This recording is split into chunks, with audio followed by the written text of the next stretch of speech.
మన బహుజనుల పండుగ. మన పండుగ అంటే జోష్ ఉండాలా? జోష్తే బోలో జై భీమ్, జై భీమ్. నా పేరు వట్టిపల్లి నందకిషోర్. నేను నాగర్ కర్నూలు జిల్లా తెలకపల్లి మండలం వట్టిపల్లి గ్రామం నుంచి వచ్చా. ముందుగా ఈ వేదికను అలంకరించిన పెద్దలు, గౌరవనీయులు, పూజ్యులు, పితృ సమ్మానులు, గౌరవ చేవెళ్ళ మున్సిపల్ చైర్మన్ గారు సమత వెంకటరెడ్డి గారు, శైలజ ఆగిరెడ్డి గారు, కౌకుంట్ల గ్రామ సర్పంచ్ మల్లారెడ్డి గారు, చేవెళ్ళ ఎస్ఐ సంతోష్ రెడ్డి సార్ గారు, ఈ కార్యక్రమాన్ని విజయవంతం చేయడానికి వచ్చిన ప్రతి ఒక్క అంబేద్కర్ వారసునికి, నా అక్కలకు, చెల్లెలకు, అన్నలకు, తమ్ములకు, పోలీస్ మిత్రులకు, ఈ వేదిక మీద ఉన్నటువంటి అతిరథ మహారాజులకు, ప్రతి ఒక్కరికి కూడా నా యొక్క ప్రత్యేకమైన జైభీములు తెలియజేస్తున్నాను. మన మిత్రులారా, అట్టడుగు వర్గాల ఆశాజ్యోతి, ప్రపంచ మేధావి, భారత రాజ్యాంగ నిర్మాత, ఆర్థికవేత్త, సంఘ సంస్కర్త, రాజకీయ నాయకుడు, అసమానతలపై తిరుగుబాటు జెండెత్తిన విప్లవ యోధుడు డాక్టర్ బాబాసాహెబ్ అంబేద్కర్ గారు. మరియు ప్రతి ఒక్కరికి కూడా ఆయన 135వ జయంతి శుభాకాంక్షలు తెలియజేస్తున్నాను. మరి నేను స్టేజ్ ఎక్కంగానే ఓ పదమన్నా, ఏంటిది? జై భీమ్. మరి జై భీమ్ అర్థం ఇక్కడ ఉన్న వాళ్ళు ఎవరైనా ఒక్కరైనా చెప్తారా? జై భీమ్ అర్థం జై అంటే వర్ధిల్లాలి అనే అర్థం, భీమ్ అంటే జ్ఞానం, జై భీమ్ అంటే జ్ఞానం వర్ధిల్లాలి అని అర్థం. జోర్ సేవలో జై భీమ్. మరి మనం ఎప్పుడైనా ఎక్కడైనా ఎవరినైనా కలిసినప్పుడు మనం ఏమనాలి? జై భీమ్ అనాలి.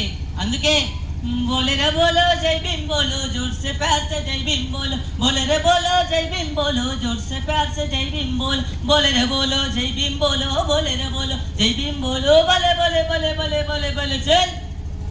భరత జాతి ముద్దు బిడ్డ బాబాసాహెబ్ అంబేద్కర్, భరత రత్న పరమ పూజ బాబాసాహెబ్ అంబేద్కర్, జగతిలోనే బలే బలే బలే, జగతిలోనే అరే అరే, జగతిలోనే గొప్పవాడమ్మో మన బాబాసాహెబ్ అంబేద్కర్, ప్రపంచంలో గొప్ప మేధావి మన బాబాసాహెబ్ అంబేద్కర్. బోలే రే బోలో జై భీమ్ బోలో, జోర్ సే ప్యార్ సే జై భీమ్ బోలో, బోలే రే బోలో జై భీమ్ బోలో, జోర్ సే ప్యార్ సే జై భీమ్ బోలో.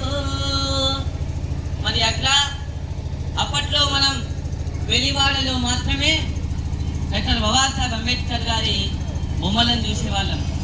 మరి ఇప్పుడు ప్రతి గ్రామంలో, ప్రతి వాడన, ప్రతి వీధిన, ప్రతి ఇంట్లో కూడా డాక్టర్ బాబాసాహెబ్ అంబేద్కర్ గారి బొమ్మను చూస్తున్నాం.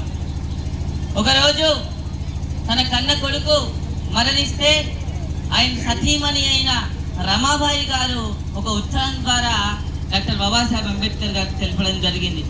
అప్పుడు అంబేద్కర్ గారు అన్నారు, ఈరోజు మరణించింది మన కొడుకు ఒక్కడే. నేను ఈరోజు అక్కడికి దహనం చేయడానికి వస్తే భవిష్యత్తులో మన బడుగు బలహీన బహుజనులంతా మరణిస్తారు అని చెప్పడం జరిగింది. మరి అట్లాంటి ఒక గొప్ప మేధావి బొమ్మ మన ఇంట్లో, మన వాడలో, మన వీధిలో, మన గ్రామంలోనే కాకుండా భారతదేశం అంతటా నిలవాలి. దానికి మనమంతా కంకణ బద్దులమై ముందుకు సాగాలని కోరుకుంటున్నారు. మరి మిత్రులారా, ఒకరోజు నెహ్రూ గారు, గాంధీ గారు, అంబేద్కర్ గారు లండన్లో రౌండ్ టేబుల్ సమావేశానికి వెళ్తారు. ఆ రోజు సమావేశం తర్వాత వారు విశ్రాంతి తీసుకోవడానికి వారి గదుల్లోకి వెళ్తారు. అక్కడికి వచ్చిన విలేకరులు వారిని ఇంటర్వ్యూ చేయడానికి మొదటగా గాంధీ గారి దగ్గరికి వెళ్తే వాళ్ళ సెక్యూరిటీ, సార్ పడుకున్నారు, ఇప్పుడు కుదరదు, రేపు రండి అని చెప్పారు. సరే అని నెహ్రూ గారి దగ్గరికి వెళ్తారు. నెహ్రూ గారి దగ్గరికి వెళ్తే అక్కడ కూడా అదే సమాధానం. చివరిగా డాక్టర్ బాబాసాహెబ్ అంబేద్కర్ గారి దగ్గరికి వెళ్తారు. అంబేద్కర్ గారు చదువుతూనే ఉంటారు. ఆ విలేకరు ఏమని అడుగుతారంటే, సార్, ఈ సమావేశానికి భారతదేశం నుంచి 3 వచ్చారు. గాంధీ గారు, నెహ్రూ గారు పడుకున్నారు, వీలు కాదు అని వాళ్ళ సెక్యూరిటీ చెప్పారు. మీకు సెక్యూరిటీ లేదు, ఇంతసేపు చదువుతూనే ఉన్నారు, ఎందుకు సార్ అని అడిగితే అప్పుడు అంబేద్కర్ గారు చెప్పారు, ఈ చదువు నా కోసం కాదు, నా లాంటి బిడ్డల కోసం, నా ప్రజల కోసం. ఈరోజు నేను చదివితేనే వాళ్ళలో చైతన్యం నింపగలుగుతా అని చెప్పిన ఒక గొప్ప మేధావి డాక్టర్ బాబాసాహెబ్ అంబేద్కర్ గారు. మన మిత్రులారా, ఆయన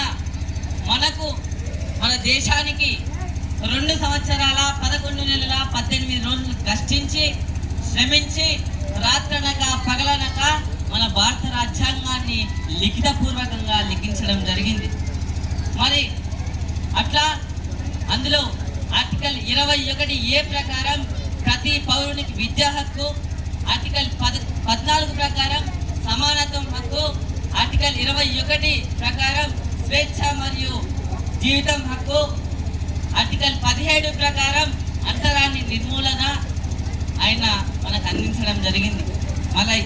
మరి అలాంటి ఒక గొప్ప మేధావిని మనం ఒక్కసారి స్మరించుకుందాం మిత్రులారా.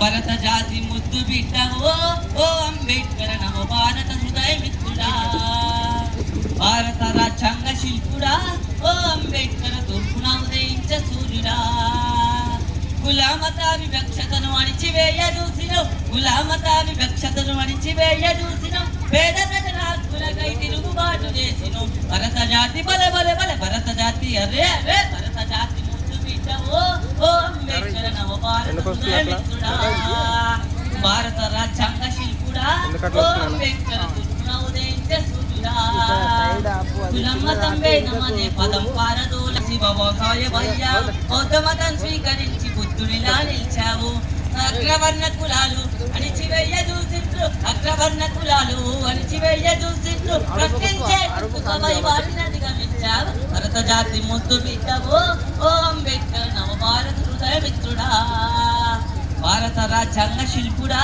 ఓ అంబేద్కర్ తూర్పున ఉదయించే సూర్యుడా, తూర్పున ఉదయించే సూర్యుడా. మరి అట్లాంటి గొప్ప మేధావి చిన్నతనంలోనే ఎన్నో అడ్డంకులు ఎదుర్కొని చాలా పెద్ద చదువు చదవడం జరిగింది. ఈ రోజుల్లో మనం 10th, inter, degree, PG, PhD, BTech చేసి నా చదువు అయిపోయింది నేనే గొప్ప అని ఎగిరెగిరి పడతాం. కానీ ఆయన ఏకంగా 45 సంవత్సరాలు శ్రమించి 16 డిగ్రీలు చేసిన ఏకైక విద్యావంతుడు డాక్టర్ బాబాసాహెబ్ అంబేద్కర్ గారు. మరి ఆయన చిత్రపటం ఇప్పటికీ కూడా కొలంబియా యూనివర్సిటీ ముఖద్వారం వద్ద ఉండడం జరిగింది. ఎందుకంటే ఆయన ఎంతో గొప్ప మేధావి. ఆయన చదివినంత చదువు ఇప్పటి వరకు ఎవరూ చదవలేరు. మరి ఆయన చదివిండు. మన భారత పౌరులు కూడా చదువుకోవాలని మన అందరికీ విద్యా హక్కు ఇవ్వడం జరిగింది. చదువు లేకుంటే ఈ లోకమంతా చీకటని చెప్పిండు. చదువుకుంటే జ్ఞానం వస్తుందన్నాడు, చదువుకుంటే ధైర్యం వస్తుందన్నాడు, చదువుకుంటే ప్రశ్నించే తత్వం వస్తుందన్నాడు, చదువుకుంటే మన దేశ దశాదిశను మార్చొచ్చన్నాడు డాక్టర్ బాబాసాహెబ్ అంబేద్కర్ గారు. మరి ఇక్కడున్న ప్రతి ఒక్క బాలుడు బాలిక ప్రతి ఒక్కరు చదువుకొని రేపటి తరానికి ఆదర్శంగా నిలవాలని కోరుకుంటూ చదువే జ్ఞానం, చదువే ధైర్యం, చదువే లక్ష్యం, చదువే గమ్యం, చదువే జ్ఞానం, చదువే ధైర్యం, చదువే లక్ష్యం, చదువే గమ్యం. పాఠశాలలోనే బ్రతుకును తీర్చిదిద్దుకుందాం, చదువులమ్మ ఒడిలో మన భవిత మార్చుకుందాం. కష్టాలనైనా కన్నీళ్ళనైనా కడ తీర్చేది చదువేరా, కల నెరవేర్చేది బడియేరా. చదువే జ్ఞానం, చదువే ధైర్యం, చదువే లక్ష్యం, చదువే గమ్యం. పాఠశాలలోనే బ్రతుకును తీర్చిదిద్దుకుందాం, చదువులమ్మ ఒడిలో మన భవిత మార్చుకుందాం. బడి అంటే జైలు అని భయమెందుకులే ఓనేస్తాం, బడి అంటే అమ్మఒడి అది బాధల బందీ లేని గుడి. వెరుకును వదిలి పరుగున కదలి ఆట పాటలతో చదివేద్దాం, అక్షర జెండా ఎగరేద్దాం. చదువే జ్ఞానం, చదువే ధైర్యం, చదువే లక్ష్యం, చదువే గమ్యం. పాఠశాలలోనే బ్రతుకును తీర్చిదిద్దుకుందాం. చదువులమ్మ ఒడిలో మన భవిత మార్చుకుందాం, మన భవిత మార్చుకుందాం. మరి ఈ అవకాశం ఇచ్చిన పెద్దలందరికీ కూడా నా యొక్క ప్రత్యేకమైన జై భీమ్ తెలియజేస్తూ ముగిస్తున్నాను. జై భీమ్. Thank you sir.